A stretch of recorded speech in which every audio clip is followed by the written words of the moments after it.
Hi, I'm Division Chief Oral Scott from Anchorage Fire Department's maintenance shop. And today for Fire Truck Friday, we're going to talk about Engine 9. Engine 9 was in the shop recently to have a set of injectors put in it. And when it was finished, it had to go have a pump test, much like we've done previously. But a piece of the pump test revealed that there was another component on the truck that failed. This truck has a primer system that allows the pump to pull water from a lower source than what the pump is at. And when it does that, it fills the piping, which in this case is right here, with water.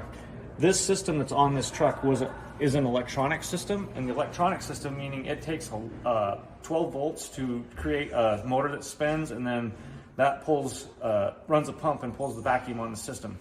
What's happened over the course of the time that fire trucks have been put together recently is previously they had a pump on them that used oil to make that work, and it's put oil on the ground and it caused environmental problems. So we switched out from that to a system that doesn't use the oil, it just ran dry pump vanes.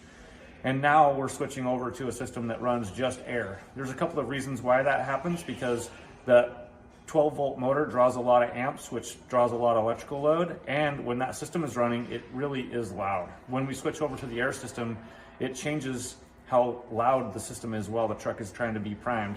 And it moves where some of the components are. This electric primer mounted in front of the pump is easy to get to on this truck. Some trucks it's not so easy. We have to work from the ground and up into it.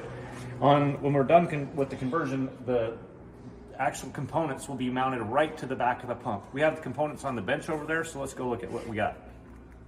So we have all the parts on the shelf that came off of the truck previously. This is a primer motor. It's not the exact one off of 9, but it's a very similar style.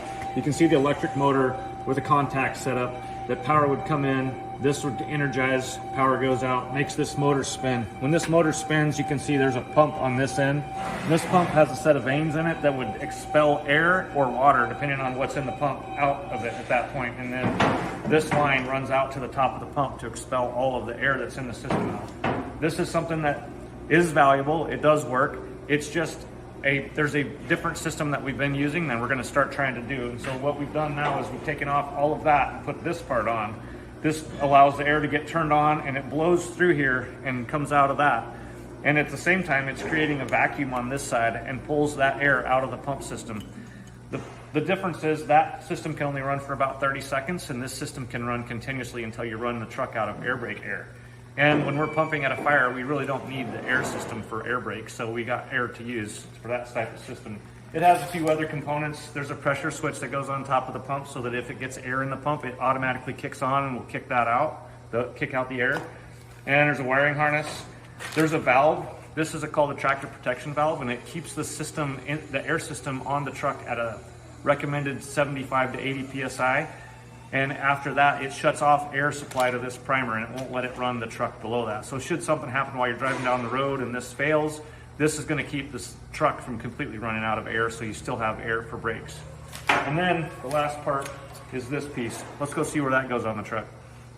Okay, so you can see this panel. This is the primer control, and look what happens when I pull on it. You can see the whole panel flexing, and it's kind of gummed up after being used for several years. So we're going to upgrade this to this rocker switch, which rocker switch is going to control the airflow that we have going to that system, and it'll be simple rocker switch control. I have the option to do it either full-time or automatic, and from there then the system will automatically run on its own.